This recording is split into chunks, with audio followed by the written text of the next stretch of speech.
कहते हैं सच, दिखाते हैं सच, क्योंकि हम हैं लोकतंत्र के चौथे स्तंभ।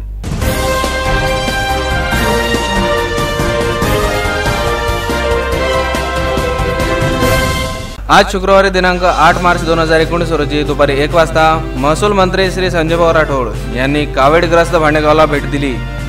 श्री संजय राठोड यांच्यासोबत अकोला येथील आरोग्य उपसंचालक डॉक्टर फारोगी, जिल्हा आरोग्य अधिकारी श्री दुर्योधन चौहान, यवतमाळ जिल्हा शल्य चिकित्सक डॉक्टर तारे मॅडम, दारवा तालुके अधिकारी डॉक्टर विलास नवरंगे, उपविभागीय अधिकारी दारवा चौधरी साहेब तसेच तहसीलदार दारवा श्री अरुण शिलार उपस्थित होते। यांच्यासोबत जिल्हा परिषद सदस्य श्रीधर मोहोड, ग्रामपंचायत भांडेगाव सरपंच श्री राजेश गोमासे, तंटामुक्ती अध्यक्ष श्री रमेश वानखडे, ग्रामपंचायत सदस्य श्री प्रवीण राठोड, श्री गमेश चौहान, श्री वसंत डवले, श्री बाबूसाहेब सानी, पत्रकार व समाजसेवक श्री परवेज सय्यद उपस्थित होते।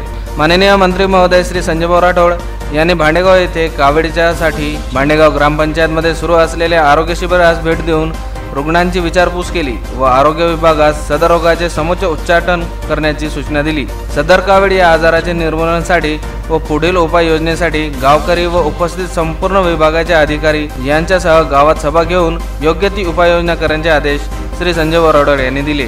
भांडेगाव येथील आरोग्य शिबिरास रुग्णसेवेत आरोग्य सेविका शीतल गवई, आरोग्य सेविका सौ चौहान, डॉक्टर तेजस कोळगिलवार, आरोग्य सहाय्यक श्री आगे तसेच भांडेगाव ग्रामपंचायतचे संगणक परिचालक श्री संतोष राठोड, ग्रामपंचायत कर्मचारी श्री शमीउल्ला खान हे सर्व अविरत परिश्रम घेत आहे। भांडेगाव येथील संपूर्ण गावात हे कावीड आजाराने ग्रस्त असून जिल्हा रुग्णालय यवतमाळ, उपजिल्हा रुग्णालय दारवा, कारंजा, यवतमाळ, वर्धा, डिग्रस व इतर खासगी रुग्णालयात उपचार घेणाऱ्या रक्त नमुने पॉझिटिव्ह असल्याचे रुग्णांची संख्या जवळपास 900 असल्याची माहिती आज महसूल मंत्री श्री संजय राठोड व आरोग्य उपसंचालक श्री फारुकी यांनी समक्ष भांडेगाव येथील सभेत समोर आली आहे।